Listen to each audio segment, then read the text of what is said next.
पिछले दोनों जंतर मंतर पर कुछ जैन जी ने इकट्ठे होकर के भारत को बदनाम किया। गाली गलौज हमारी संस्कृति और हमारी प्रकृति नहीं है। हमने हमेशा बड़ों को आदर दिया है। माता पिता गुरु और बड़ों के बताए पथ पर हम आगे बढ़े हैं। महाजनो येन गतः सपंथा महाभारत में कहा और श्रीमद् भगवद गीता में कहा यद्यदाचरति श्रेष्ठ तत्तदैवतरो जना सत प्रमाणम कुरुते लोकस्तदनु वर्तते। इसलिए अपने बड़ों को आदर दे, गौरव दे और किसी भी प्रकार से कोई असहमतियां हो तो असहमति को भी डेमोक्रेटिक और संवैधानिक लोकतांत्रिक तरीके से, हमारा कॉन्स्टिट्यूशन एक डेमोक्रेसी है और हमारे भीतर सबसे बड़ी एक ह्यूमैनिटी है, डिविनिटी है। तो अपने लोकतांत्रिक संवैधानिक मानवीय नैतिक आध्यात्मिक मूल्यों को मरने ना दे, अपने बच्चों को भी समझाएं, गाली गलौज नहीं करें। आपको यदि विरोध भी करना है तो वो भी विवेक पूर्वक करें।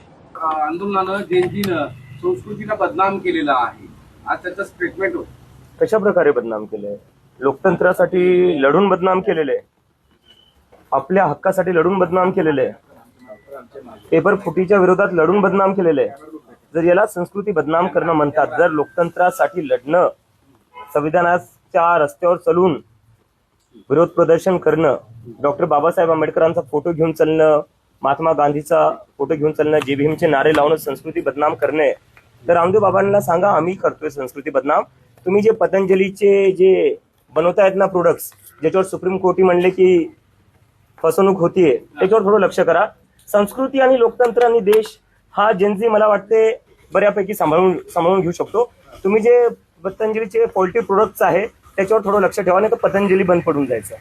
दुसरा एक विषय आलेला आहे की सीजेपी आणि संयुक्त किसान मोर्चा पुढच्या काळात सरकार विरोधात आक्रमक होतील असं झालं। काल सीजेपी आणि तुमची टीम आणि संयुक्त किसान मोर्चाचे काही सदस्य एकमेकांशी राकेश टिकैत यांच्याशी भेट घेऊन या सगळ्या मुद्द्यावर चर्चा केली होती की प्रश्न कसे पुढे घेऊन जायचे। नाही, नक्कीच, कारण की बघायला गेलं तर एकंदरीत शेतकऱ्यांची मुलं ही शिकतातच आहे। शेतकऱ्यांच्या मुलांचं शिक्षण चालू आहे, तेही परीक्षाच देतात। तर जेव्हा आमचे किसान नेता जे राकेश टिकैत असो किंवा इतर चढुणी जी असो, जेव्हाही भेटणं झालेले ते म्हणले की तुम्ही जे आहे आमच्याच मुलांसारखे आहेत, आमच्या मुलांना करिअर करायचं आणि त्याच्यासाठी हे सगळं आंदोलन आहे। आणि आमच्या आंदोलनात जो पाठिंबा आम्हाला किसान युनियनकडून भेटलेला आहे, किसान नेत्यांकडून भेटलेला आहे, तो खूप महत्वाचा होता, मोलाचा होता। आणि जेव्हा गरज होती तेव्हा ते आमच्या सोबत उभा राहिलेले। आणि इथून पुढे जेव्हा जेव्हा शेतकऱ्यांना असो किसान नेत्यांना असो आमची गरज पडेल, आम्ही त्यांच्या सोबत उभाच राहू।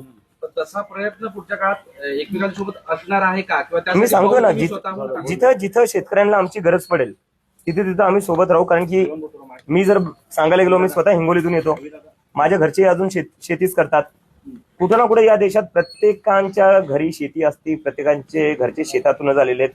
आपण काय सगळे आयटी कंपन्यातून, आपल्या घरच्या आयटी कंपन्यातून आलेले नाहीये किंवा सरकारी जॉब मधून आलेले नाहीये। आपण सगळ्यांची सुरुवात ही शेतकरी घरातूनच झालेली आहे। त्यामुळे शेतकऱ्यांना जिथे गरज पडेल तिथं आम्ही सोबत उभा राहू।